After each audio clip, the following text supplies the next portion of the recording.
If you're looking for a break from your sewing machine and have a pile of scraps to go through, fabric stamps are a fun and easy no-sew project, and they can be stuck to just about anything. I've put these on backpacks and other small projects like this one. As you can see here, no stitches were required to get this stuck on here. These are so fun to collect and give out to friends. All you're going to need is some fabric. I like to use scraps. They can be in any size. Then you will need some sheets of Steam-A-Seam. This is the kind I use. I'm sure other interfacings would work fine too. An iron, and then a scissors or rotary cutter. I like to use an old rotary cutter blade that is almost done and too dull to use on anything else, and then some pinking shears. The reason you'll want to use an old rotary blade is because it can get a little sticky with the Steam-A-Seam. We're going to go ahead and open up the Steam-A-Seam package and take out just one sheet. You'll notice on one side there are grid lines, and then on the other side there are not. I am going to be using the side without grid lines to start with, and I'm going to go ahead and peel off this top piece of paper. Next, you just want to start sticking your scraps or pieces that you're going to make into stamps all over this piece of paper. You will want them butted up against each other as much as you can. It's okay if they even overlap just a little bit.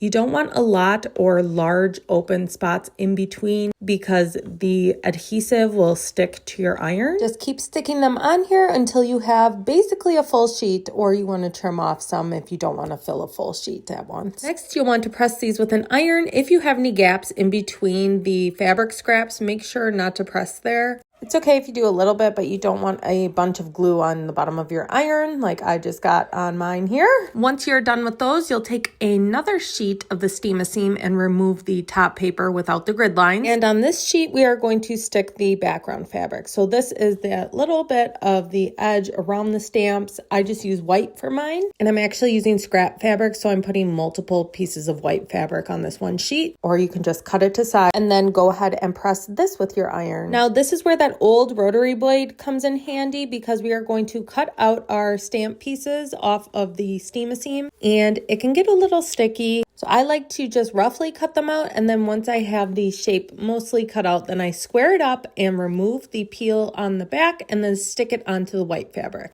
As you're sticking them onto the white fabric, you do want space on all four sides of each of your stamps because we're going to be cutting out those zigzag edges around them, and you want enough room for that. Probably anywhere from 1/4 to 1/2 inch in between each shape. We're going to press again. So now we're going to press down the printed fabrics onto the white. Once you press that and let it cool, you can go ahead and start cutting these out with your pinking shears. If you line the images up a little more evenly, more like a grid for the last step, this part will be easier, but this is still doable. I go ahead and start cutting them out, and then I trim them up and cut around all four sides. And this gives you your finished fabric stamp ready to collect or stick onto another project. All you have to do is remove that last piece of paper with the grid lines on the back of the stamp and then go ahead and iron it on. I am working through a ton of scrap fabric right now, so make sure to give me a follow if you want to see more ideas.